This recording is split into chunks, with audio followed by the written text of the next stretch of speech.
안녕하십니까. 네, 반갑습니다. 네. 오늘 형사소송법 기본 강의인데요. 형사소송법 개관 좀 하고 시작하도록 하겠습니다. 자, 우리 형사소송법이라는 과목은 지금 소방간부 증여율이 가장 많으신 것 같은데요. 소방간부 증여율에서는 전략 과목이죠, 전략 과목. 작년에 우리 여기 학원에서 같이 수업했던 학생들이 거의 다 100점 아니면 96점 그렇게 맞았던 것 같더라고요. 다른 증여율도 마찬가지고 형사소송법은 굉장히 간단한 과목이에요. 일단 조문이 아주 상세하게 되어 있기 때문에 그 조문을 중심으로 해서 그 조문에 연결된 판례만 정리하면 돼요. 그래서 뭐 난해한 이론이나 이런 게 없기 때문에 아주 쉽게 정리할 수 있는 과목입니다. 다만 조금 부지런하셔야 돼요. 왜냐하면 필요한 거 암기할 사항이 있거든요. 그 암기사항만 확실하게 암기해 주시면 아주 쉽게 정리할 수 있는 과목입니다. 자, 그럼 오늘 이제 형사소송법 개관을 먼저 시작하겠습니다. 자, 여기 두 장을 나눠드렸는데, 자, 이거 받으신 분들은 보시고요. 안 받으신 분들 여기 챙겨가서 보시면 되겠습니다. 자, 이제 좀 이따 설명드릴 건데, 이 형사소송법은 형사 절차를 규정하고 있는 법이에요. 자, 그런데 그 절차가 처음부터 이렇게 끝까지 진행이 되잖아요. 그걸 배울 때는 이렇게 처음부터 이렇게 배워나가지만, 배우는 과정에서 막 뒤에 부분이 막 얘기가 나오거든요. 자, 그래서 그 부분을 같이 전체적으로 한번 개관을 하고 정리하는 게 좋을 것 같아서, 자, 그렇게 시작하도록 하겠습니다. 자, 그럼 일단 형사소송법이라는 법, 어떤 법인지만 잠깐 볼게요. 자, 우리 형사소송법은 뭐 우리 교재는 복잡하게 써져 있지만 가장 쉽게 생각하시면 돼요. 범죄인을 처벌하는 절차입니다. 자, 어떤 개념이냐? 자, 우리 형법이라는 법이 있거든요. 자, 형법은 범죄와 형벌에 관한 법이에요. 자, 예를 들어서 자, 이 학생을 칼로 찔러서 죽였어요. 자, 그럼 이 학생한테 무슨 죄가 성립하느냐? 자, 그 다음에 이 학생이 그럼 사람을 죽였다면 이 학생한테 얼마만큼 형벌을 부과할 거냐? 어떤 죄가 성립하고 얼마만큼 형벌을 부과할 거냐? 이걸 이제 다루는 게 바로 형법입니다. 그래서 이걸 우리가 형사실체법이라고 해요. 어떤 죄가 되고 어떤 형벌을 부과할 거냐? 이걸 따지는 거니까. 자, 근데 자, 그럼 이 학생이 그러면 이 학생을 칼로 찔러서 죽여서 자, 살인죄라고 해요. 그럼 이 학생을 바로 잡아다가 바로 사형을 시키거나 바로 감옥에다 넣을 수는 없잖아요. 그럼 이 학생이 진짜 사람을 죽인 게 맞는지 수사를 해야 될 거고 법원에서 재판을 해야 될 거 아니죠? 자, 그럼 재판이 확정되면 그때 이제 집행을 들어가는 겁니다. 그러면 수사를 하고 재판을 하고 집행을 하기 위해서는 그 절차가 진행될 건데 그 절차를 어떻게 진행할 거냐? 자, 이걸 규정하고 있는 법이 뭐죠? 형사소송법이에요. 그래서 범죄인을 처벌하기 위한 절차를 규정하고 있는 법이다. 이렇게 생각하시면 돼요. 자, 그러니까 형사절차법이라고 하는 거죠. 형법은 실체법, 형사소송법은 절차법 이렇게 부르는 겁니다. 자, 그럼 우리는 뭘 공부할 거예요? 지금 어떻게 수사하고 어떻게 재판하고 어떻게 집행할 거냐? 그 절차를 배우는 거, 절차. 어떤 절차로 진행이 되느냐? 그걸 우리가 배우는 걸 우리가 형사소송법이라고 하는 겁니다. 자, 그러면 자, 우리가 이제 형사소송법 첫 장을 보시면 돼요. 단계별 형사 절차. 이게 이제 형사소송법의 전체 절차를 우리가 한번 쭉 개관해 보는 겁니다. 자, 범죄가 발생합니다. 자, 범죄가 발생하면, 자, 일단 수사기관에서 그 범죄가 혐의가 있는지를 내부적으로 확인해 보는 절차가 있어요. 그걸 우리가 내사라고 합니다. 내사. 자, 내사를 해봤더니, 범죄 혐의가 발견이 됐어요. 그럼 이제 본격적인 수사를 진행해야 되겠죠. 그걸 우리가 이제 수사라고 해요, 수사. 자, 수사를 했더니, 자, 증거가 다 수집이 돼서 이제 유죄 판결을 받을 것 같아요. 그러면 이제 공소 제기를 하겠죠. 자, 그래서 이제 재판이 진행이 됩니다. 그래서 재판에서 형이 확정이 되면, 자, 그때는 형의 집행을 들어가는 거예요. 자, 그래서 이제 범죄가 발생하면 내사를 하고 수사를 한 다음에 재판에서 형을 집행한다. 자, 그럼 형사소송법은 이 내사부터 시작해서 형 집행까지 전체를 다 규정하고 있는 법이 바로 형사소송법입니다. 우리 소송이라고 하니까 재판, 요것만 얘기하는 거냐? 그게 아니고요. 내사부터 시작해서 형의 집행까지 전체를 다 규율하고 있는 게 바로 형사소송법입니다. 자, 그러면, 자, 우리가 중요한 게 뭐냐면, 요 다음 단계로 넘어가는 절차들이 있어요. 그걸 잘 기억을 하셔야 돼요. 자, 범죄가 발생하면, 자, 이 수사를 시작하기 위해서는 뭔가 수사를 시작하기 위한 단서, 우리가 실마리라고 하죠. 그죠? 원인이 있어야 돼요. 느닷없이 수사를 시작할 수는 없잖아요. 자, 그러면 그걸 우리가 수사의 단서라고 해요. 수사의 단서. 뭐 고소가 들어온다든가. 그죠? 그러면 수사기관에서 고소가 접수가 됐으니까 이제 수사를 시작할 수 있는 계기가 생긴 거잖아요. 아니면 수사기관에서 변사자를 검시를 해봤더니 범죄 혐의점이 발견돼요. 그때부터 이제 수사가 시작되는 거잖아요. 아니면 뭐 불신 검문을 해봤더니 뭔가 수상한 점이 있어서 불신 검문을 해봤더니 범죄 혐의가 발견돼서 또 수사 시작하면 또 수사의 단서가 되겠죠. 그래서 수사를 시작하는 계기를 우리가 수사의 단서라고 했어요. 단서. 자, 그래서 수사기관이 내부적으로 혐의를 확인해 봤더니 이제 구체적인 혐의가 나와서 본격적인 수사를 시작하는 겁니다. 자, 요걸 우리가 뭐죠? 입건이라고, 입건. 자, 그래서 내사에서 수사로 넘어가는 거. 우리가 입건이라고 합니다. 입건. 자, 수사를 해서, 자, 증거가 다 수집돼서 이제 재판을 하기 위해서 공소 제기하는 것. 이거 우리 기소라고 했죠. 그건 많이 들어보셨을 거예요. 검사가 이제 공소 제기하면 재판 단계로 넘어가는 겁니다. 자, 그래서 재판을 해서 형이 확정되면 그때는 형의 집행을 하는 겁니다. 그래서 이제 이 다음 단계로 넘어가는 요 계기가 되는 것들을 꼭 기억을 해 주셔야 되고요. 자, 그 다음.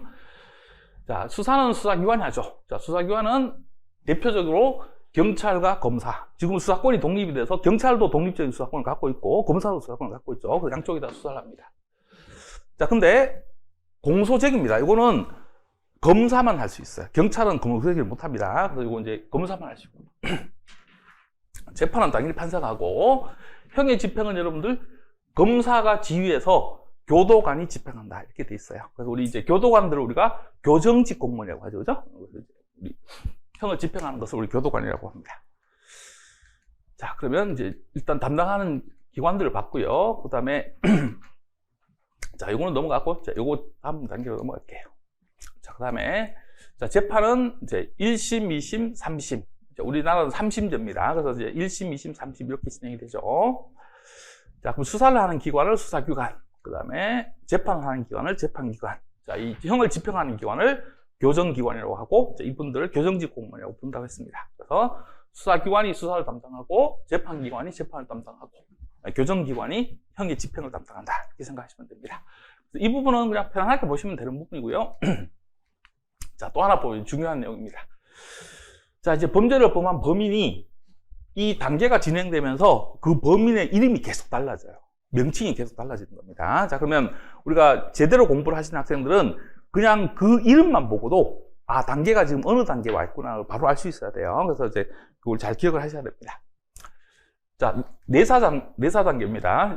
요걸 좀 이쪽 옮길게요. 자, 내사를 받고 있는 사람이라고 해서 우리가 피내사자. 그 다음에 혐의가 있는 사람이라고 해서 그 용의자 이렇게 불러요. 내사 단계에서는 이제 피내사자, 용의자 이렇게 부릅니다. 자, 수사가 시작되면 자, 이 범인은 이름이 피의자로 바뀌어요.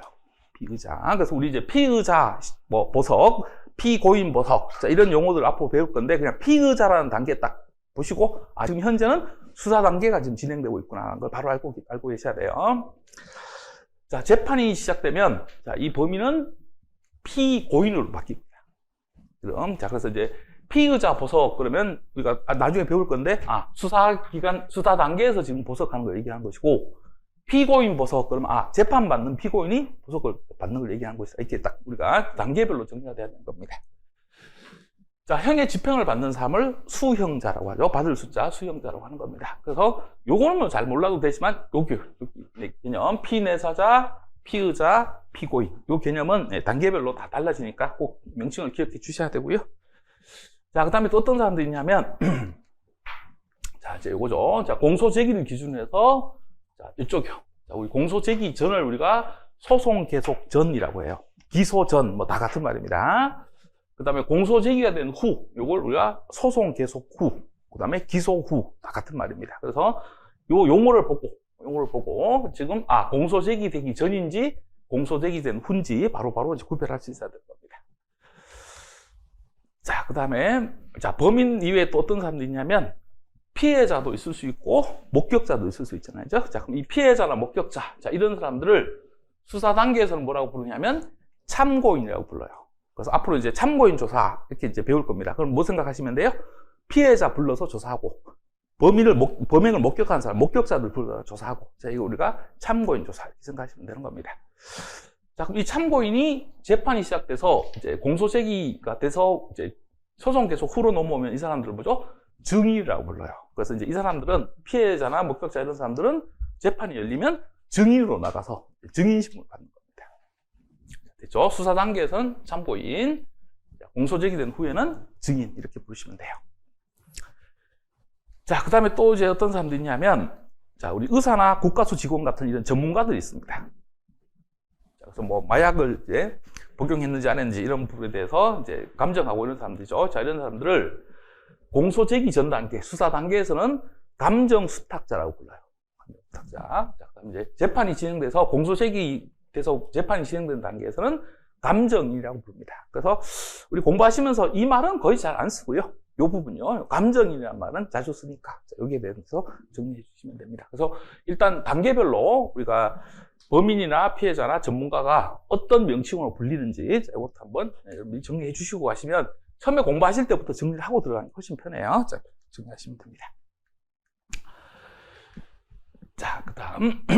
자, 그럼 이제 수사 단계에서는 임의 수사라는 게 있고 강제 수사라는 게 있어요.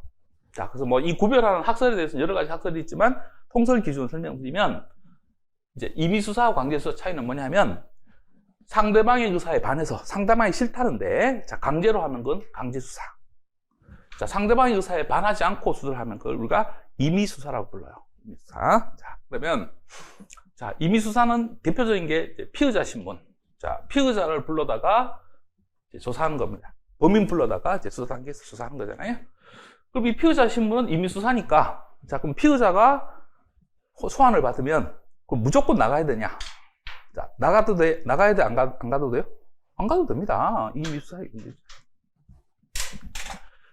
참고인 조사. 자, 목격자나 피해자를 불러서 조사하려고 조사하는 게 뭐죠? 참고인 조사예요. 그럼 참고인들도 무조건 나가야 돼? 안 나가도 돼? 안 나가도 돼요. 안 나가도 돼요. 자, 그 다음에 감정을 이제 위촉하는 경우도 임의수사입니다. 이런 것들 이제 임의수사라고 하고요. 자, 강제수사입니다. 자, 강제수사는 이제 상대방의 의사에 반해서 상대방의 기본권을 침해하는 겁니다. 사람을 체포하고 구속하고, 물건을 막 뺏고요, 뒤지고, 그 다음에 강제로 감정을 받도록 유치시키고, 이런 것들을 우리가 강제수사라고 하는 겁니다. 자, 그러면 우리 공부하실 때는 자, 요 피의자 신문요. 여기는 굉장히 중요한 테마예요. 자, 이 부분은 잘 보셔야 되고, 참고인 조사는 이 피의자 신문 규정을 다 준용하기 때문에 요 피의자 신문하고 참고인 조사에서 차이점 몇 가지만 정리하시면 돼요. 그래서 쉽게 정리하시는 부분입니다. 그 다음에 강제 수사에서 이 체포 구속, 뭐 당연히 중요한 테마고요. 그래서 옛날에는 요쪽, 이 체포 구속 쪽이 훨씬 더 출제가 많이 됐는데 지금은 이쪽이요. 압수수색이 출제가 더 많이 돼요. 왜냐하면 요 압수 중에서도 옛날처럼 그냥 전통적인 압수요. 그냥 물건 보통 우리 일반적인 칼, 뭐, 이런 거 뺏는 거는 별로 중요하지 않고, 뭐가 중요하냐면 요즘은 파일들 있잖아요. 전자정보. 우리 핸드폰 막 뺏어다가 뒤지고 하는 것들 있잖아요. 자, 그런 것들 때문에 여기에 관련된 판례들이 많이 쌓여있기 때문에 여기들이 가장 중요합니다. 그 다음에 감정 유치는 나중에 딱 하나만 볼 거예요. 구속하고 감정 유치하고 같은 점이 있고 차이점이 있거든요. 그래서 그 같은 점, 차이점, 이거 하나만 보고 가면 돼요. 그 정도 보시면 될 것 같고요. 자, 그 다음에, 자, 이제 수사는 아까 이제 검사나 경찰이 한다 그랬고요. 자, 재판은 이제 1심, 2심, 3심이 진행되고, 형이 확정이 되면 집행이 될 겁니다. 자, 공판 절차인데요. 자, 공판 절차인데, 지금 이제 여기 증결은 이제 우리 형사소송부 전체를 다 배우는 증결이니까 당연히 여기 이제 공부를 하셔야 됩니다. 자, 이 공판 절차는 자, 크게 세 가지 절차로 나뉘어요. 자, 모두 절차라는 게 있고요. 자, 이 두자는 뭐죠? 머리 두자죠. 그러니까 이제 모두 절차는 이 재판의 서론 부분이에요, 서론 부분. 자, 그 다음에 본격적인 이제 사실 심리 절차가 있고요. 그 다음에 자, 이 사실 확정이 다 되면 이제 판사가 판결을 선고하는 판결 선고 절차. 이렇게 세 가지로 나뉘어져 있어요. 세 가지로. 자, 그러면 우리 여기 프린트를 보시면 자, 모두 절차에서 뭐 하느냐? 자, 일단 맨 처음에 진술 거부권 고지합니다. 진술 거부권이 있다는 걸 고지해요. 자, 그 다음에 인정신문이에요. 자, 인정신문이라는 게 뭐냐면 재판받고 있는 피고인이 그 사람 맞는지 확인하는 절차가 필요하죠. 그죠? 자, 그래서 이름 물어보고 뭐 생년월일 물어보고 직업 물어보고 하는 게 바로 이제 인정신문입니다. 자, 검사가 기소했으니까 검사가 어떤 것 때문에 기소했는지 얘기를 해야 되겠죠. 그죠? 그걸 검사의 모두 진술이라고 해요. 그래서 검사가 이제 공소 제기된 내용에 대해서 간략하게 이제 진술하는 겁니다.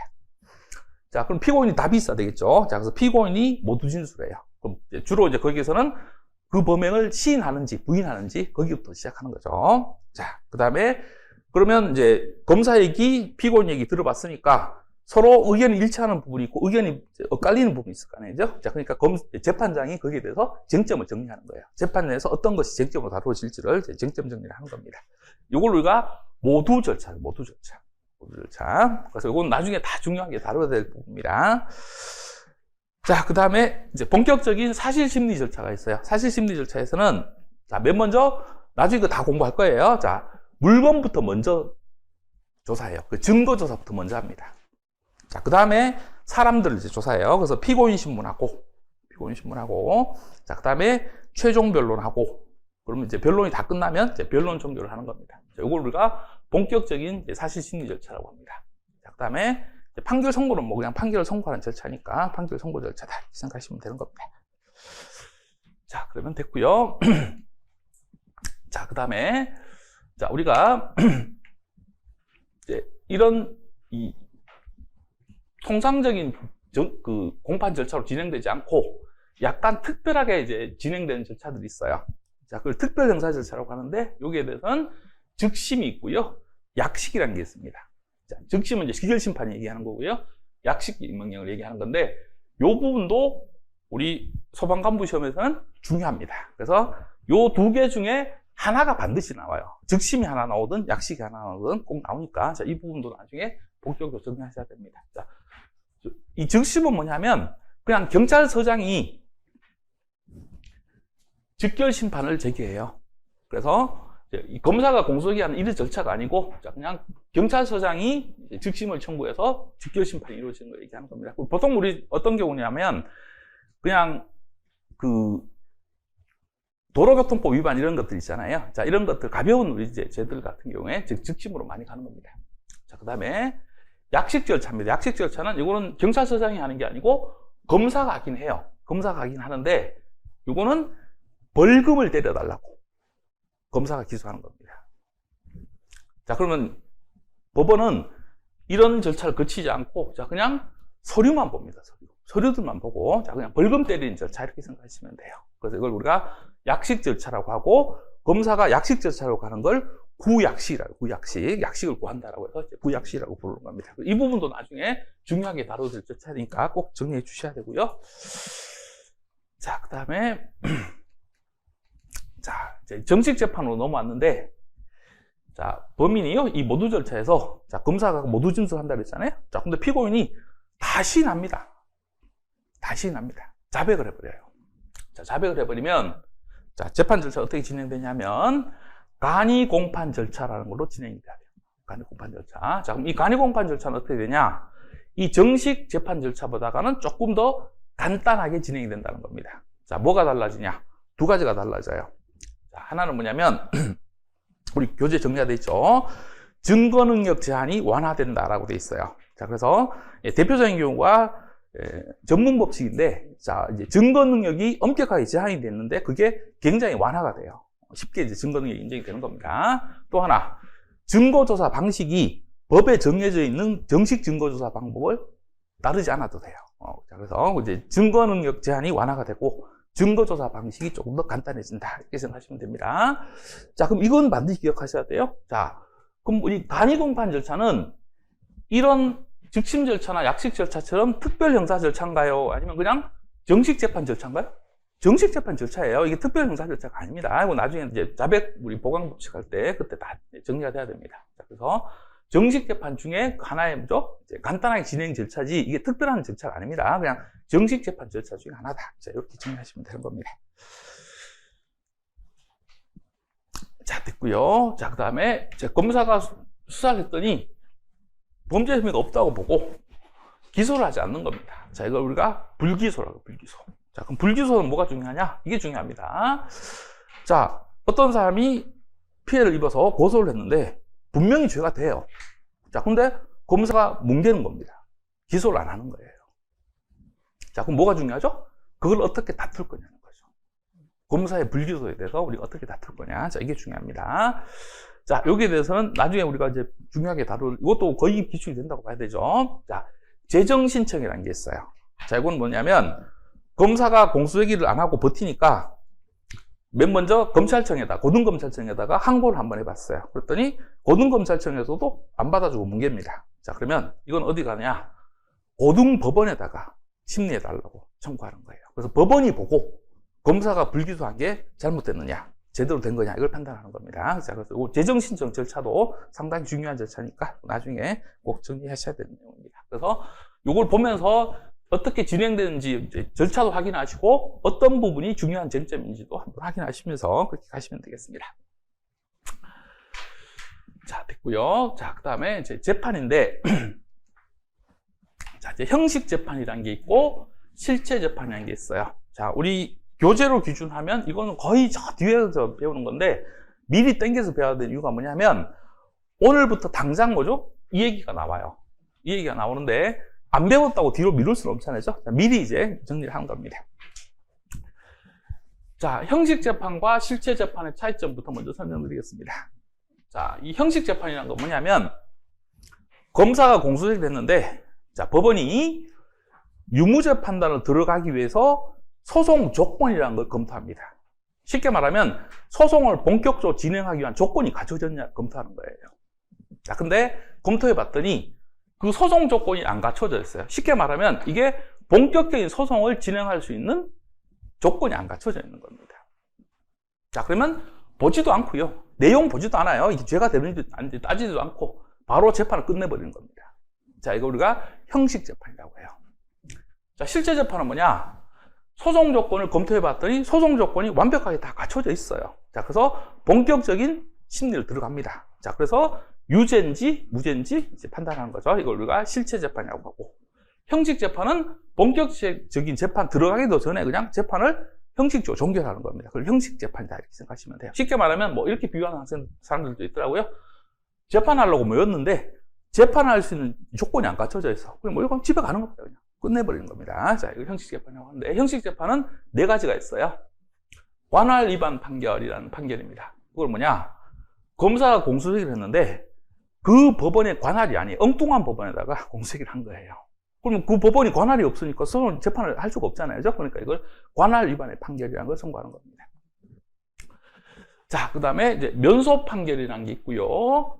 공소기각 판결이라는 게 있고, 공소기각 결정이라는 게 있습니다. 자, 요거는 우리 2번째 장, 여기 재판에 종료할 때 요 사유들을 다 정리를 할 거예요, 오늘 다 정리할 건데, 이건 조금 이따가 나누어서 다 정리하도록 하겠습니다. 그래서 관할 위반 판결, 면소 판결, 공소기각 판결 결정. 자, 이걸 우리가 형식 재판이라고 하고요. 자, 유죄 판결, 무죄 판결. 이걸 우리가 실체 재판이라고 한다. 자, 이렇게 개념을 잡고 가시면 되겠습니다. 자, 그 다음에, 자, 형법을 공부하신 분들은 쉬울 텐데요. 이제 형법을 공부하지 않은 분들은 용어를 좀 정리하고 갈게요.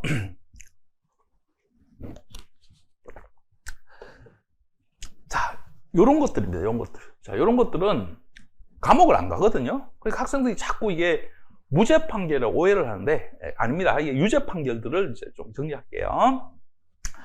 자, 뭐, 사형을 선고했다, 뭐, 징역을 선고했다, 벌금을 선고했다. 이게 유죄 판결인 거 당연히 알 거고요. 자, 형면제 판결이라는 게 있습니다. 자, 형면제 판결이라는 건 뭐냐면, 어떤 사람이 죄를 지은 건 맞아요. 그러니까 유죄입니다, 유죄인데, 형만 면제해 주는 거예요. 자, 무죄야, 유죄야? 유죄인데, 형만 면제해 주는 겁니다. 이걸 형면제 판결이라고 해요. 자, 요런 경우 어떤 경우인지 대표적인 경우를 한번 들어볼게요. 자, 갑이 아들이에요. 아버지 지갑에서 돈을 훔쳤어요. 그럼 아버지도 타인이잖아요. 자, 그럼 그 갑은 타인의 재물을 절취한 자, 절도죄예요. 자, 타인의 재물을 절취한 자 구성요건 해당하고 위법성 인정되고 책임 다 인정돼요. 유죄입니다. 자, 근데 형법 328조 1항에서 뭐라고 했냐? 절도죄에서 범인과 피해자가 직계혈족이면 형을 면제한다고 돼 있어요. 자, 그러니까 아들이라는 이유 때문에 아버지 물고 훔쳤지만 처벌을 받아 안 받아? 처벌을 안 받는 거예요. 자, 그러면 그 갑은요, 무죄야, 유죄야? 유죄인데 친족 상도례라는 것 때문에 형만 면제받는 겁니다. 자, 그 다음에요, 선고유예라고 혹시 들어보셨나요? 선고유예? 선고유예가 뭐냐면 형법 59조에 규정이 되어 있는데요. 1년 이하의 징역 금고, 자격적 벌금을 부과하는 경우, 그러니까 이제 죄를 지었는데 아주 가벼운 죄예요. 자, 판사가 보니까 피고인이 반성도 하고, 그 다음에 재범의 위험성도 없어요. 자, 그러면 형을 선고하는 걸 유예, 미루는 겁니다. 선고 자체를 미뤄주는 거예요. 자, 무죄여서 선고를 유예하는 거야. 유죄는 유죄? 유죄는 유죄인데 그 형 선고만 미뤄주는 거예요. 자, 이걸 우리가 선고유예라고 부르는 겁니다. 자, 요거는 많이 들어봤죠? 여러분들. 집행유예란 말. 그죠? 이건 많이 들어봤을 거예요. 자, 이 집행유예는 형법 62조에 규정이 되어 있는 건데, 자, 선고유예는 달라요. 자, 집행유예는 일단 판사가 형은 때려요. 피고인을 징역 1년에 처한다라고 형을 때립니다. 자, 그러면 1년이 선고됐으니까 바로 교도소에 집어넣어갖고 집행을 해야 되잖아요. 자, 근데 그 집행을 유예, 미뤄주는 겁니다. 자, 그래서 이제 보통 이렇게 선고합니다. 피고인을 징역 1년에 처한다. 집행을 뭐죠? 2년간 유예한다. 자, 그렇게 이제 선고하는 거예요. 그러면 징역 1년을 받았는데 그 집행이 2년이 유예가 돼요. 미뤄지는 겁니다. 그럼 유예 기간 동안 사고 안 치고 2년을 잘 보내잖아요. 그럼 어떻게 돼요? 형선고율이 상실돼요. 자, 교도소 안 가는 겁니다. 자, 그럼 이 집행유예도 교도소를 안 가지만 이것도 유죄, 무죄? 유죄입니다. 형면제, 선고유예, 집행유예 이런 것들 다 유죄입니다. 유죄입니다. 자, 됐고요. 자, 그다음 오늘 또 중요한 용어입니다. 상소입니다. 상소. 자, 지방법원에서 1심을 이제 재판을 진행했어요. 자, 2심은 지방법원에서 하는 수도 있고 고등법원에서 하는 수도 있습니다. 자, 3심은 대법원이에요. 자, 그럼 요거 어차피 나중에 또 해야 될 거니까 잠깐만 설명드릴게요. 자, 이건 뭐 1심은 당연히 지방법원이 할 건데, 자, 2심은 지방법원이 하는 수도 있고 고등법원이 하는 수도 있어요. 자, 그럼 어떤 경우는 지방법원이 하고 어떤 부분은 고등법원이 하는지, 자, 이거 잠깐만 설명드릴게요. 자, 1심은 지방법원 단독 판사가 가는 경우도 있고 합의부가 하는 경우도 있어요. 단독 판사는 아시죠? 판사 한 명이 재판하는 겁니다. 합의부는요, 판사 3명이 재판하는 거예요. 자, 그럼 쉽게 생각하시면 나중에 뭐 그 기준을 다 배우겠지만 아주 가벼운 사건들은 그냥 단독 판사가 합니다. 그럼 단독 판사가 1심 하면 2심은 어디서 하느냐? 지방법원에서 해요. 대신에 뭐죠? 합의부가 하는 겁니다. 자, 그럼 단독 판사가 1심 했으면 지방법원 합의부가 2심이 돼요. 자, 3심은 대법원이 하는 거고. 근데 1심을 지방법원 합의부가 했어요. 그럼 2심은 누가 해요? 고등법원이 합니다.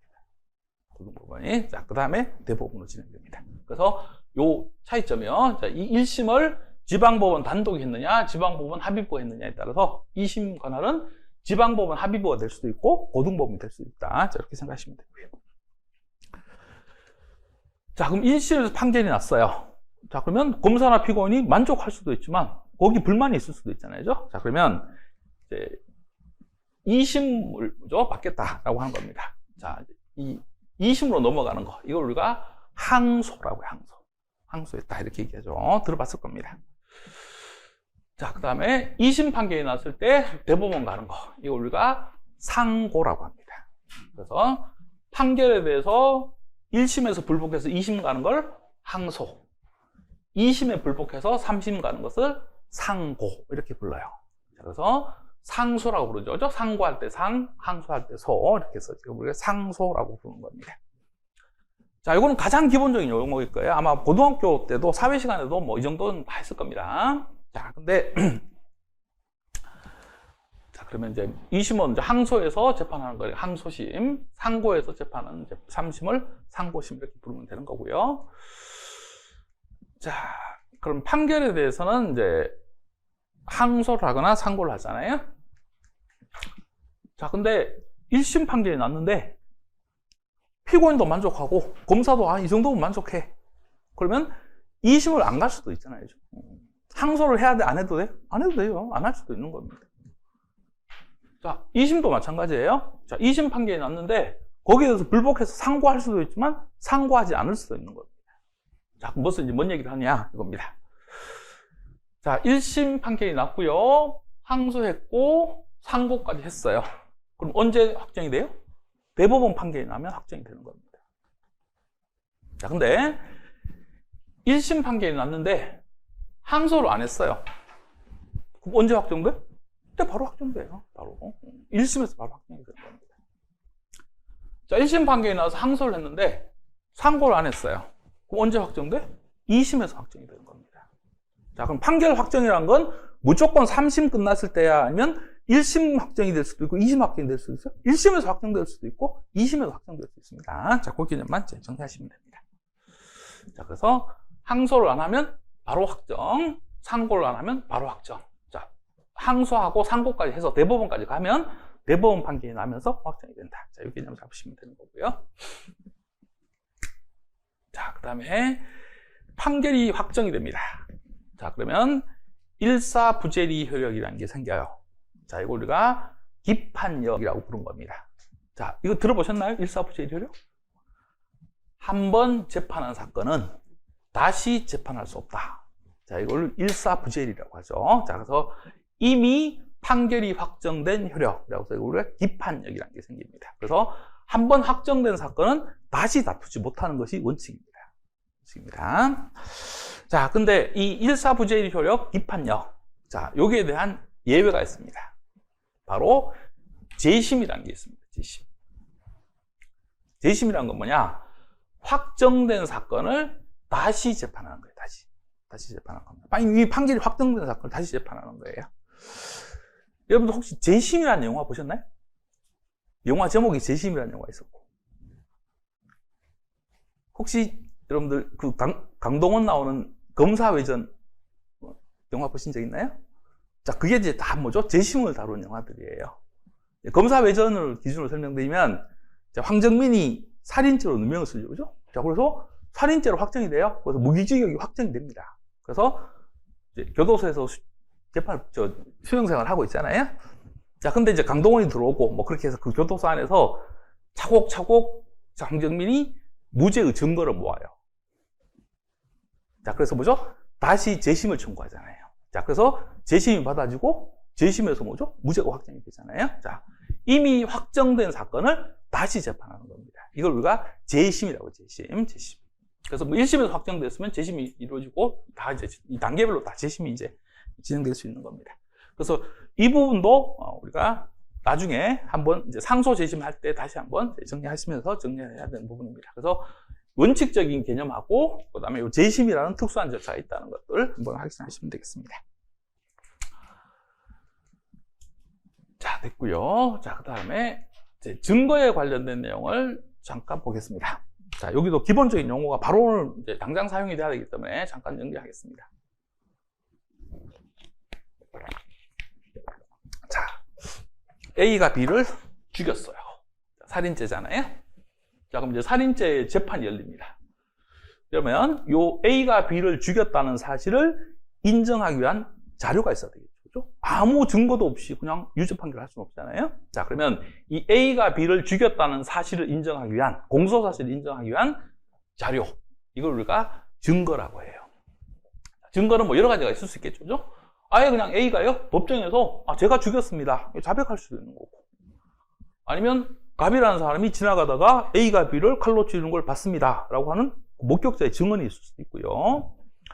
아니면 A가 B를 죽였을 때 쓴 칼이라는 거, 그죠? 칼, 살인 도구. 이게 이제 증거로 제출될 수도 있고. 아니면 이 A 몸에서 B의 혈흔이 나올 수도 있고. 그죠? 아니면 이 B 집에 있는 물건들에서 지문이 나올 수도 있고. 그 다음에 강간사건 같은 게 굉장히 많죠, 그죠? 그 피해자 몸에서 정액이 나오잖아요. 체액. 그 체액에서 뭐죠? DNA 검사를 하잖아요. DNA가 이제 범인 DNA가 나올 수도 있는 거잖아요. 자, 이런 것들 우리가 증거라고 해요. 증거요. 자, 그러면 이제 크게 두 가지 용어가 나옵니다. 자, 증거 능력이라는 게 있고요. 증명력이라는 게 있습니다. 자, 증거 능력이라고 한 것은 어려운 말로는 증거로서의 자격이라고 돼 있어요. 자, 쉬운 말로 바꾸면 돼요. 증거로 쓸 수 있느냐, 쓸 수 없느냐. 이걸 따지는 겁니다. 자, 그걸 증거 능력이라고 해요. 증거 능력. 자, 그럼 증거 능력은 어떻게 정하느냐? 법에 정해져 있습니다. 법으로 다 정해져 있어요. 자, 그럼 어떻게 정해져 있느냐? 쓸 수 없는 증거들이 법에 다 정해져 있는 겁니다. 쓸 수 없는 증거들이요. 자, 대표적인 증거가 뭐냐? 위법 수집 증거입니다. 이 증거 수집 절차가 위법한 절차로 수입이 된 거예요. 자, 우리 나중에 이제 조금 공부하시면 줄여서 위수증, 위수증 이렇게 불러요. 자, 이 위법하게 수입된 증거는 증거로 쓸 수가 없습니다. 자, 그 다음에 자백 배제 법칙이라고 하는 건데요. 이거는 뭐냐? 범인이 자백을 했는데 수사기관이 고문을 해서 자백을 받아냈거나 아니면 막 유혹을 해서 꼬셔서 자백을 받아냈거나 신체 구속이 부당한 장기야 막 오랫동안 가둬놓고 막 잠 안 재우고 그렇게 해서 자백을 받아냈거나 자, 그런 자백들은 증거로 쓸 수가 없어요. 임의성 없는 자백은 증거로 쓸 수 없다. 자, 이거 우리가 자백 배제 법칙이라고 해요. 자, 이 위법 수집 증거 배제 법칙하고 자백 배제 법칙은 나중에 다시 한번 더 배우지만 이거는 절대적 증거 배제 법칙이라고 불러요. 이거 뭐냐? 절대 증거로 못 씁니다. 그냥 증거의 세계에서 완전 추방이에요. 추방.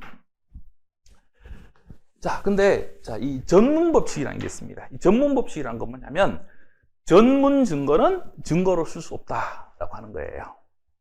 이제 이 전문 증거라는 게 뭐냐면 이 전문이라는 게 무슨 뜻이냐? 전에 들었다는 뜻이에요. 전에 들었다. 자, 예를 들어서 목격자가요 법정에 나와서 직접 자기가 눈으로 본 사실이요 A가 B를 칼로 찌르는 걸 제가 봤습니다 라고 얘기하는 겁니다. 법정에서 판사 앞에서 진술하고 직접 체험한 내용이잖아요. 그럼 바로 증거로 쓸 수 있는 겁니다. 자, 근데 그 목격자가 아닌 사람이 목격자한테 목격했다는 사실을 들었습니다 이렇게 얘기하는 거예요. 법정에 나와서. 그럼 자기가 직접 체험한 내용 전에 들은 말이야? 전에 들은 말. 조금 더 그냥 쉽게 얘기하면 뭐죠? 카더라니, 카더라. 자, 그러면 믿음성이 높아요? 떨어져요? 굉장히 떨어지죠. 자, 그럼 그건 증거로 원칙적으로 못 씁니다. 그 전문 증거로 쓸 수 없다. 이걸 전문 법칙이라고 해요. 근데 요거는 상대적 증거 법칙입니다. 자, 뭐냐? 원칙적으로 증거로 못 쓰는데 형사소송법 311조부터 316조까지 조문이 6개가 있어요. 그 조문에 정해진 조건을 갖추면 증거로 쓸 수 있습니다. 자, 그러면 무조건 못 쓰는 거야? 쓸 수도 있는 거야? 쓸 수도 있어요. 쓸 수도 있는 겁니다. 자, 그럼 요걸 이제 절대적 증거 배제 법칙, 요걸 상대적 증거 배제 법칙 이렇게 부르는 겁니다. 어떤 개념인지 아시겠죠? 자, 요거는 절대 증거로 못 쓰고 요거는 증거로 못 쓰는 게 원칙이지만 쓸 수도 있다. 자, 이 개념입니다. 자, 그 다음에 이제 증거 능력이 있고요. 자, 증명력이 있습니다. 자, 증명력은 뭐냐면, 자, 일단 이건 증거로 쓸 수 있느냐 없느냐의 문제고요. 자, 그러면 증거로 쓸 수 없으면 이건 아예 따질 필요가 없는 거예요. 따질 필요가 없는 거고. 자, 증거로서의 자격을 갖추고 있어요. 자, 증거능력이 인정이 되는 겁니다. 자, 그러면 법관이 그 증거를 보고, 아, 이 증거는 믿을만 하다. 아, 이 진술은 믿음성이 좀 떨어진다. 자, 이렇게 판단하는 겁니다. 자, 그걸 뭐라고 하면 증명력이라고 해요. 증명력. 자, 그럼 증명력은 누가 정하느냐? 법에 정해져 있는 게 아닙니다. 법관이 정합니다. 법관이요. 옛날에는 자백이 증거의 왕이라고 해서 자백의 증명력이 더 높은 것처럼 돼 있었지만 요즘은 그런 게 없어요. 어떤 증거가 믿을만한지 믿음성이 떨어지는지는 다 법관이 판단합니다. 자, 이걸 뭐라고 부르냐면 자유심증주의라고 불러요. 자유심증주의. 그래서 나중에 이제 우리 본격적으로 공부할 건데 뭐 어려운 내용이 아닙니다. 그때 가면 이제 한 30분만 할 건데요. 자, 이 학생이 수사기관에서 수사받을 때 말한 내용하고 이 학생이 법정에서 재판하면서 말한 내용이 달라요. 다를 수 있잖아요. 자, 그럼 수사기관에서 한 말 믿어야 돼? 법정에서 한 말 믿어야 돼? 없어요. 정해진 게. 판사가 정하면 돼요. 반드시 법정에서 자백이 더 믿을 만해요? 아닙니다. 수사기관에서 자백을 믿고 법정에서 진술을 배척할 수도 있는 거예요. 자, 어떤 서류들이 증거로 나왔는데 이 서류하고 이 서류가요 서로 상반돼요, 내용이. 그러면 이 서류 믿을 건지 이 서류 믿을 건지 누가 정하면 돼요? 법관이 정하면 돼요. 자, 그걸 우리가 자유심증주의라고 부르는 겁니다. 자, 근데 이 자유심증주의에 대한 중요한 예외가 있어요. 자, 이게 바로 자백보강법칙이라는 겁니다. 자, 헌법에서 이제 규정이 되어 있는 건데요. 자, 피고인한테 불리한 증거가 피고인의 자백이 유일한 증거예요. A가 B를 죽였는데 A가 B를 죽였습니다라는 자백 딱 하나만 있는 겁니다. 근데 그 자백이 법관이 보기에 정말 믿을만해요. 계속 진술 일관되고 뭐 여러 가지 정황과 다 일치해서 믿을만합니다. 그러면 그걸 바로 유죄 판결로 인정할 수 있느냐? 안 돼요. 보강 증거가 있어야 됩니다. 자, 그러면 법관이 보기에 자백이 굉장히 믿을만하다고 증명력이 굉장히 높다고 판단하는데도 유죄 판결을 못 하잖아요. 자, 그러니까 이 자백 보강 법칙은 증명력에 대한 자유심증주의에 대한 뭐죠? 중요한 예외가 되는 겁니다. 그래서 이것도 나중에 본격적으로 공부할 거예요. 그래서 뭐 여기 있는 파트도 다 중요한 겁니다. 다 중요한 거고요. 여러분들이 형소법 하면서 이제 절망하는 게 뭐죠? 이 부분이죠. 이 전문 법칙인데 이 전문 법칙도 저하고 같이 정리하면 그렇게 어렵지 않게 할 수 있어요. 그때 하시면 됩니다.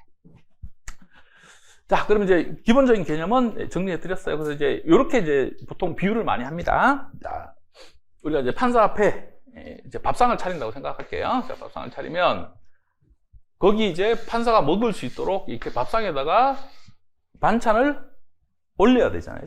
그러면 이 판사 밥상에 반찬을 올릴 수 있냐 없냐 이걸 따지는 건 뭐죠? 증거 능력이라고 해요. 증거 능력이 없는 반찬은 아예 뭐죠? 올리지를 못하는 겁니다. 증거 능력이 있는 증거만 올릴 수 있는 거예요. 자, 그럼 판사가 밥상에 올라와지는 반찬들을 먹어보겠죠, 그죠? 먹어보고 아, 이거는 맛있다, 이건 맛없다 이렇게 판단하는 거. 그게 뭐죠? 증명력입니다. 증명력. 자, 증명력은 판사가 그냥 자유롭게 판단하면 되는 거예요. 판단하면 되는 겁니다. 자, 그러면 여기까지 설명을 드렸고요. 자, 그래서 이건 뭐 이미 말로 다 설명드렸기 때문에 한번 읽어보시면 될 것 같습니다. 자, 그 다음에 이제 상소인데 이제 우리 판결에 대한 불복 이외에 다른 이제 상소에 관련된 내용을 조금만 보고 이제 쉬었다 가겠습니다.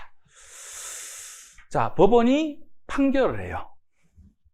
자, 그러면 이제 1심에 불복하는 걸 항소라고 했고, 2심에 불복해서 3심 가는 걸 상고라고 한다 했습니다. 자, 요거는 뭐 좀 전에 지금 배운 내용이에요. 자, 요건 가장 기본이고요. 자, 용어들 좀 더 배워야 됩니다. 자, 법원이 결정이란 걸 합니다. 결정. 자, 그럼 이 결정에 대해서도 다툴 수 있습니다. 자, 그럼 결정에 대해서 다투어서 2심 가는 걸 뭐라고 하냐면 항고라고 해요. 항고. 항고. 자, 3심으로 가는 걸 우리가 한 번 더 항고한다고 해서 이걸 재항고 이렇게 부르는 겁니다. 자, 다시 한번요. 어디에 대한 불복이요? 법원의 결정. 아까 공소기각 판결이라는 게 있었잖아요. 그건 판결이고 공소기각 결정이라는 게 있었잖아요. 그 결정이잖아요. 그 결정에 대해서 이제 다투는 겁니다. 자, 이걸 항고, 재항고 이렇게 불러요. 자, 그 다음에 이제 항고에는 일반 항고하고 특별 항고가 있고 즉시 항고가 있는데, 자, 요 즉시 항고라는 것만 조금 볼게요. 네, 즉시 항고라고 하는 건 뭐냐면 자, 우리가 이제 일반 항고는 집행 정지 효력이 없습니다. 그냥 항고가 돼도 그 결정된 게 그냥 집행이 되는 거예요. 집행 정지시키는 효력이 없습니다. 자, 근데 즉시 항고는 집행 정지 효력이 생겨요. 그래서 이게 가장 중요한 겁니다. 집행이 정지가, 그 집행을 할 수가 없어요.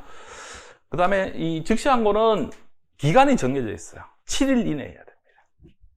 7일 이내에 해야 되고, 그 다음에 이 즉시 항고는 즉시 항고할 수 있다는 규정이 있어야 돼요.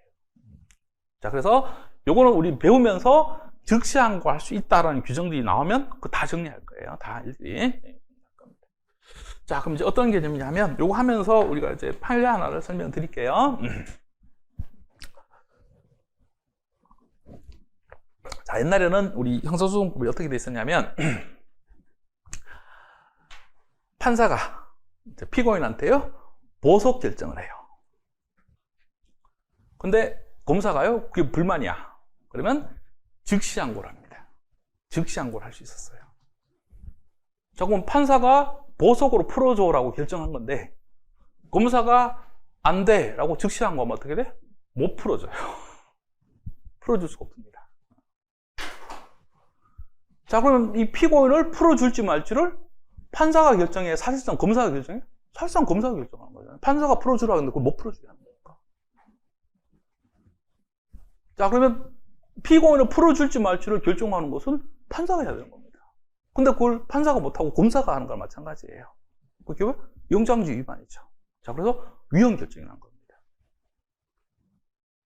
자, 어떤 개념인지 아시겠죠? 이제 이 즉시항고를 하게 되면 집행정지 효력이라는 게 생겨요. 물론 집행정지 효력이 없는 즉시항고가 두 개가 있는데 그건 나중에 정리하시고요. 자, 원칙적인 거 설명드릴게요. 자, 7일 이내 해야 되고요. 규정이 있어야 돼, 규정이. 즉시항고 할 수 있다는 규정이 있을 때만 즉시항고 할 수 있는 겁니다. 자, 됐고요. 그냥 보통 항고, 일반적인 항고입니다. 자, 집행정지 효력이 없어요.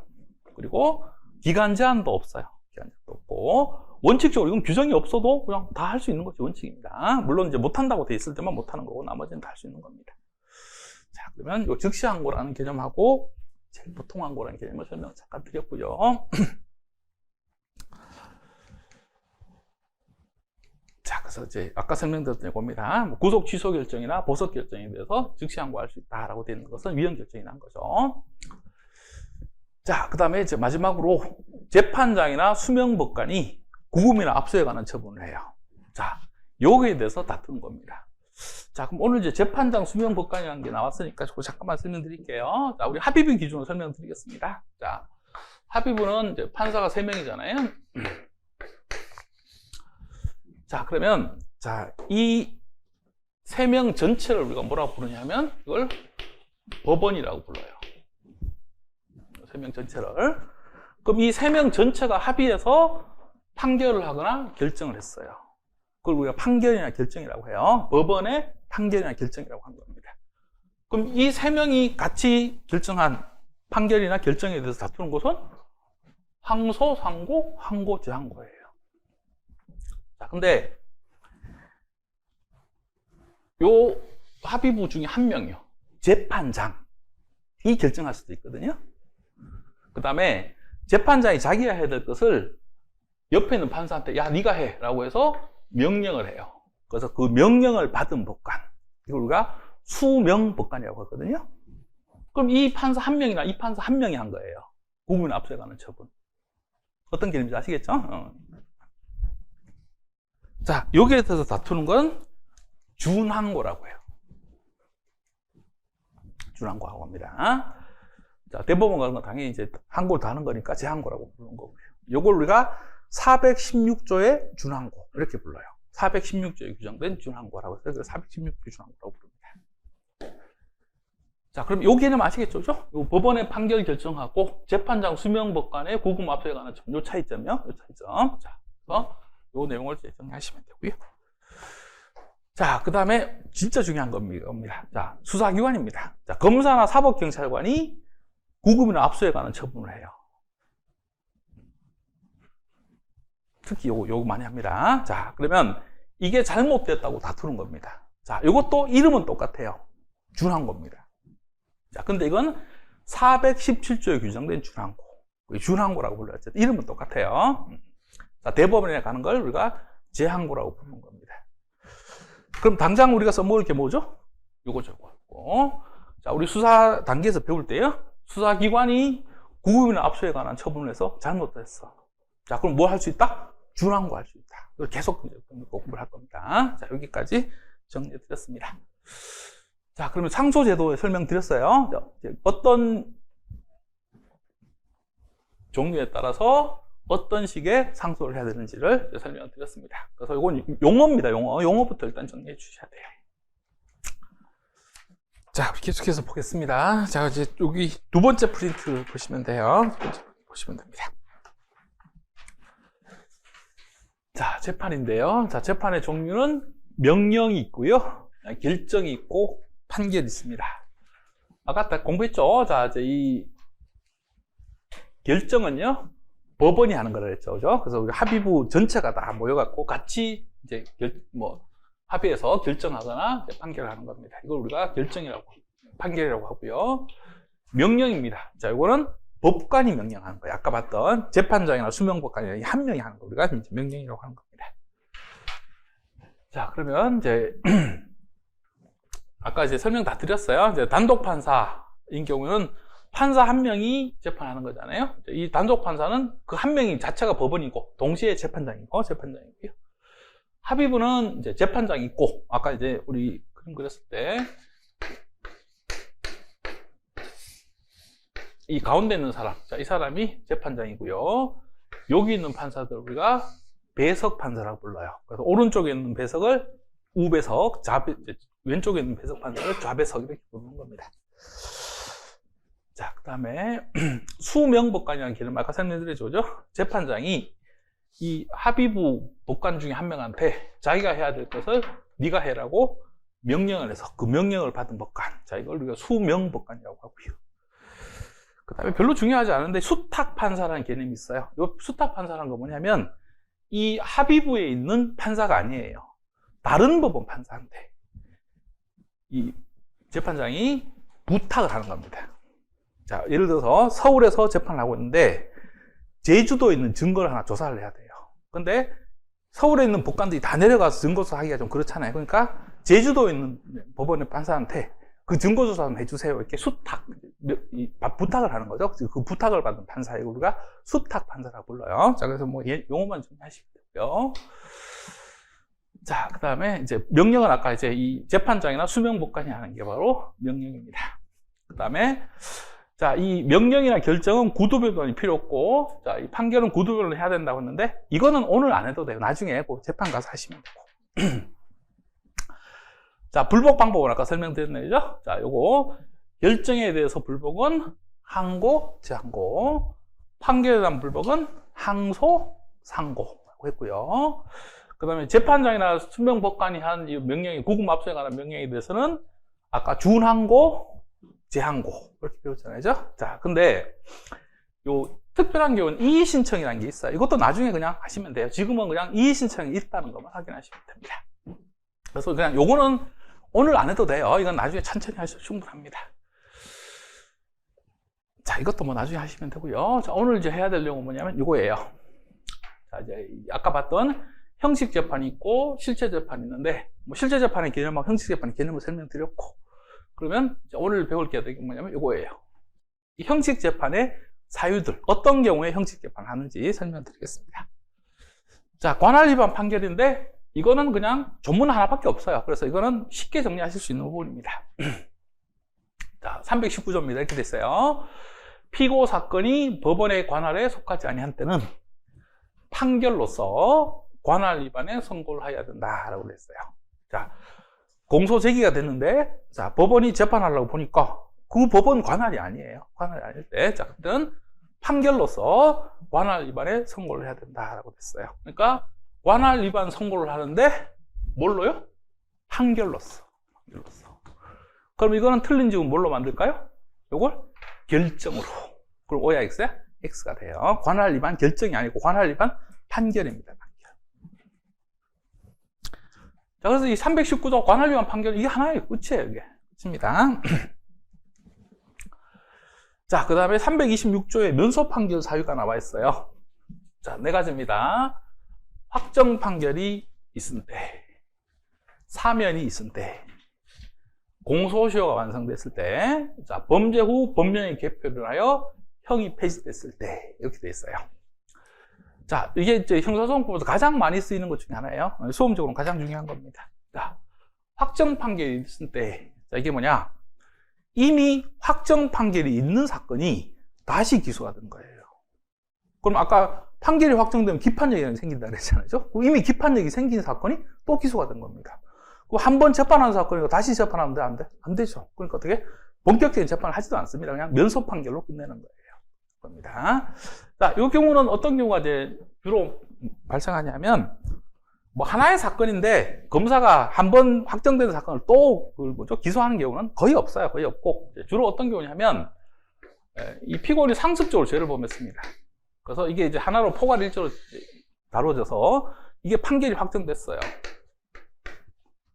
자, 근데 검사가요 착각을 해서 요 중에 한 사건이 이 상습범하고 다른 사건이라고 생각하고 요걸 기소를 한 거예요. 그럼 이 전체에 대해서 이미 확정 판결이 있었으니까 요 부분이 기소가 되면 어떻게 해요? 면소 판결을 한 거죠. 면소 판결을 한 겁니다. 확정 판결이 있을 때, 자, 이게 가장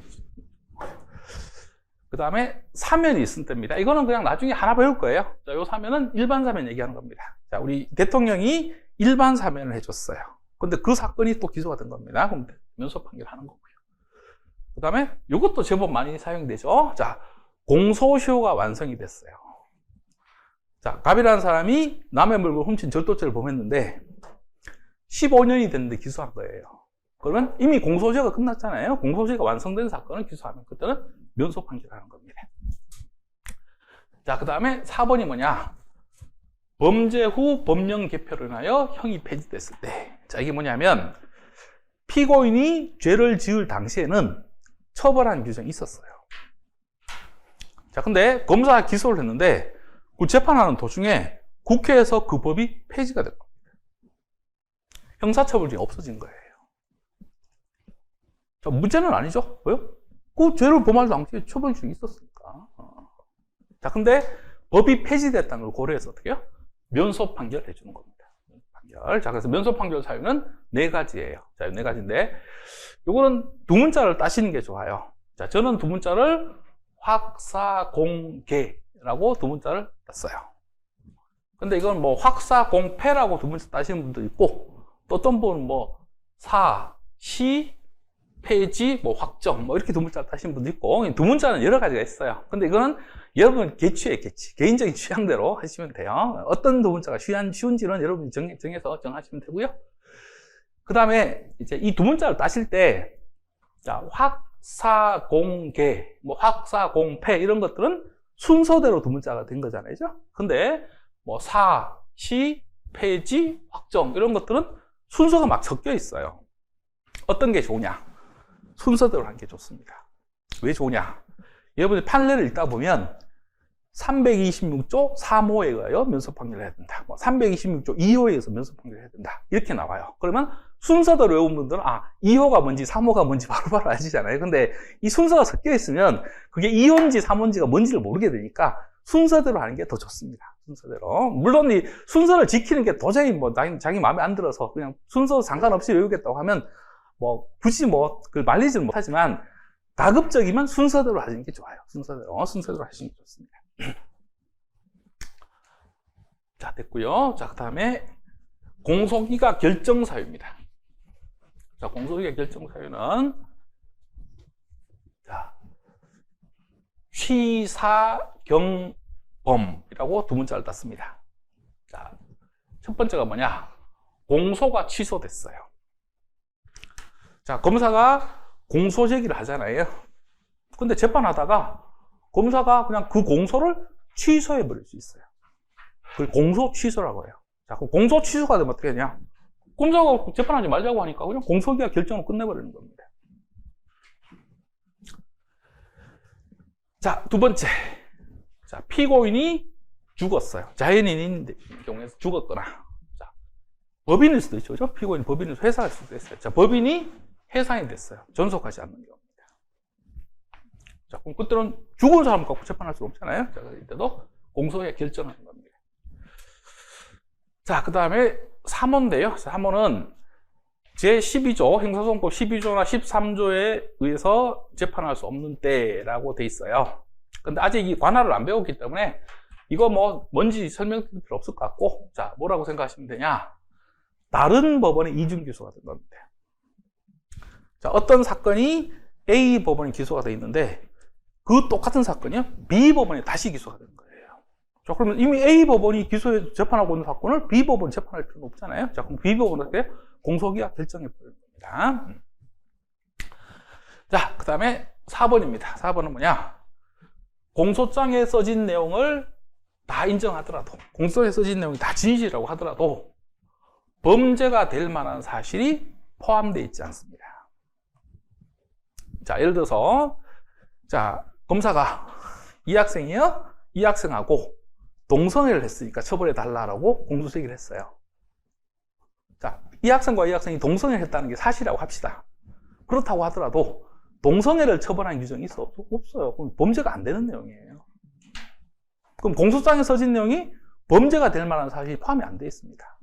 자, 그럼 그때는 재판할 필요가 없죠. 자, 그때도 공소기각 결정하는 겁니다.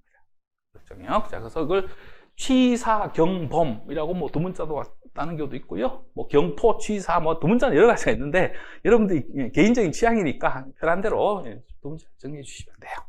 이거는 쉽습니다. 그리고 이 공소기각 결정은 우리 공부하시면서 별로 그렇게 다루어지지가 않기 때문에 그냥 이 사유만 기억하시면 돼요. 실제로 뭐 문제는 별로 없습니다.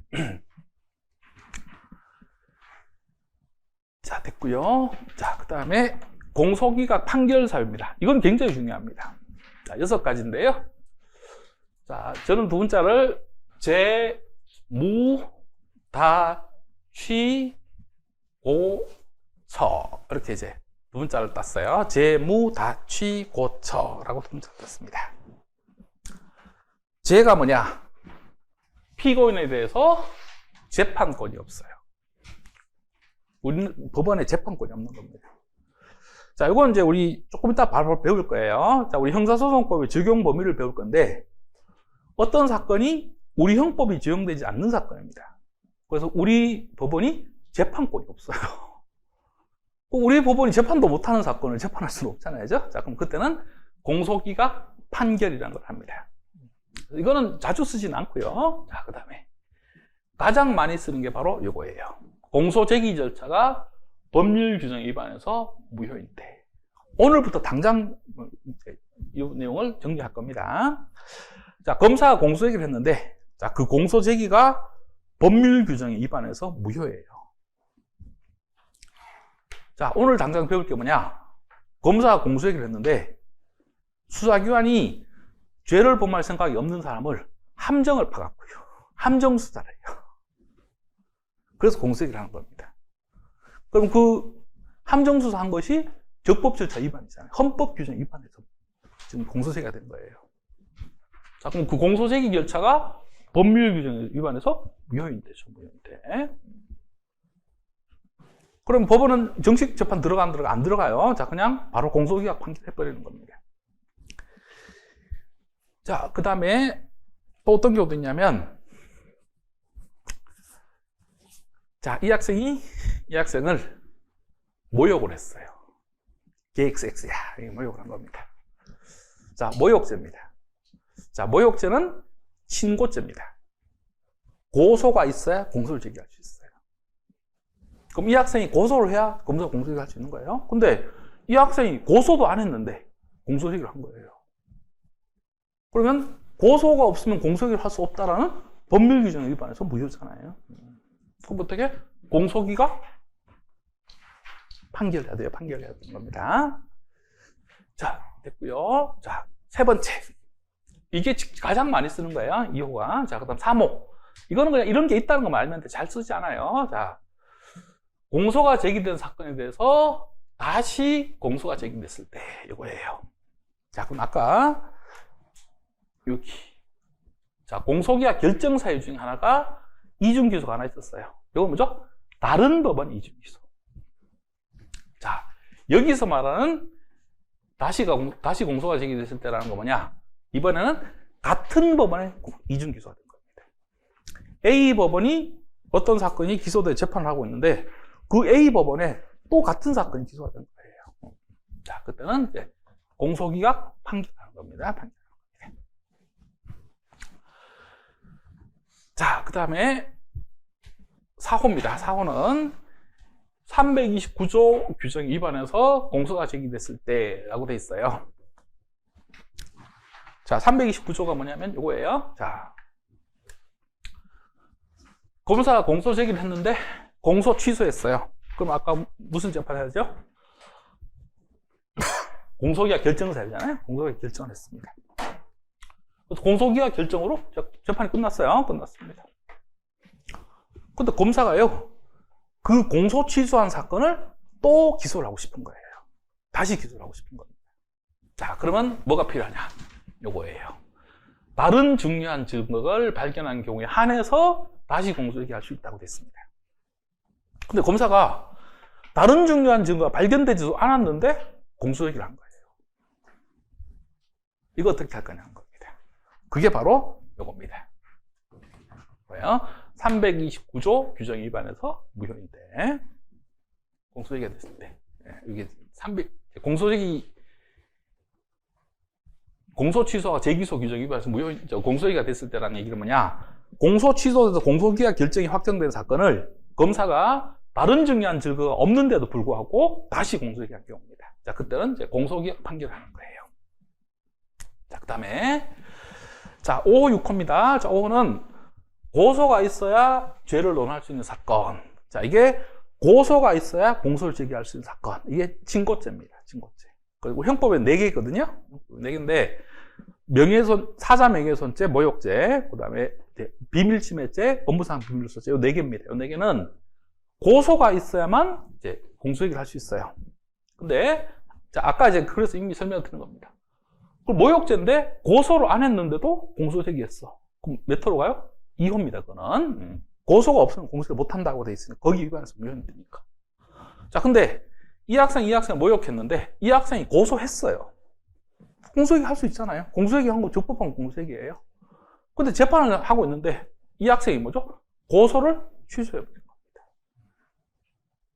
그럼 고소가 필요한 사건에 고소가 취소됐으니까 다시 재판할 수 없잖아요. 자, 그럼 그때는 요겁니다. 5호에 따라서 공소기각 판결을 해야 돼요.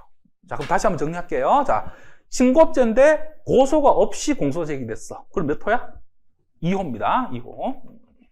자, 근데 신고죄가 고소가 돼서 공소 얘기를 해서 재판을 하다가 중간에 고소가 취소됐어. 그때는 몇 호야?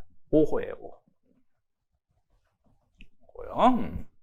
처음부터 공소얘기가 없었으면, 고소가 없었으면 2호. 고소가 있어서 공소 제기가 됐는데 중간에 고소가 취소됐으면 몇 호? 5호. 이렇게 차이가 나는 겁니다. 자, 그 다음 6호입니다. 6호는 뭐냐? 피해자의 명시한 의사에 반해서 죄를 논할 수 없는 사건이라고 돼 있어요. 자, 이게 이제 형법 공부 안 하신 분들도 있으니까, 자, 이 죄를 뭐라고 부르냐면 반의사 불벌죄라는 게 있어요. 피해자의 의사에 반해서는 처벌할 수 없는 죄. 자, 여기는 조문에 피해자의 명시한 의사에 반해서 죄를 논할 수 없는 사건이라고 되어 있는 겁니다. 자, 이게 대표적인 경우가 뭐냐면 폭행죄, 협박죄 이런 거예요. 자, 여러분들, 제가 이 학생을 두들겨 팼어요. 자, 그럼 제가 처벌 안 받으려면 어떻게 돼? 이 학생 찾아가서 뭐죠? 잘못했다고 하고, 어떻게 해요? 돈 주고 합의 보자, 합의. 자, 그 합의서가 뭐예요? 이 학생이 저한테 처벌을 원하지 않는다는 의사표시예요. 그럼 이 학생이 저를 처벌을 원하지 않는다는 의사가 있으면 거기 반해서는 처벌을 못하는 범죄입니다. 쉽게 생각하시면 돼요. 합의 보면 처벌 안 받는 범죄. 이렇게 생각하시면 돼요. 자, 그걸 반의사 불벌죄라고 합니다. 자, 형법 공부하신 분들은 상관없죠. 형법 공부 안 하신 분들은 대표적인 반의사 불벌죄가 폭행, 협박, 명예훼손, 출판물에 대한 명예훼손. 자, 그 다음에 우리 교통사고에 관련된 문제. 그 다음에 부정수표 단속법, 수표 부도냉경 이런 것들이 대표적인 거죠. 반의사 불벌죄입니다. 이거 나중에 천천히 제가 다시 정리해 드릴게요. 자, 그러면 이거죠. 자, 반의사 불벌죄인데, 자, 이 학생 두들겨 팼는데 재판하는 도중에요. 이 학생이 처벌을 원치 않습니다. 합의서를 써줘갖고 합의서가 제출된 거예요. 그때 재판 못하는 거죠, 더 이상. 자, 그럼 그때는 어떻게? 공소기각 판결하는 겁니다. 자, 그래서 재무, 다취, 고처 이렇게 6가지 사유입니다. 6가지 사유는 공소기각 판결하는 사유입니다. 그렇죠? 그래서 제일 많이 사용되는 건 2호입니다. 2호가 제일 많이 사용되고 5호, 6호. 나머지는 그렇게 잘 쓰지는 않아요. 잘 쓰지는 않습니다. 자, 그러면 자, 이제 우리 형식 재판의 권할 위반, 면소 판결, 공소기각 판결, 공소기각 결정 있습니다. 자, 권할 위반은 뭐라고요? 이거 나중에 배워요. 자, 우리 관할은 토지 관할, 뭐 사물 관할, 신급 관할 이렇게 신급 관할이 있는데 이 관할들을 위반했을 때예요. 자, 그때 이제 관할 위반 판결하는 거고요. 자, 면소 판결 사유가 뭐죠? 확사, 공개, 아까 설명드렸던 거. 자, 공소기각 판결 사유가 재무, 다취, 고처.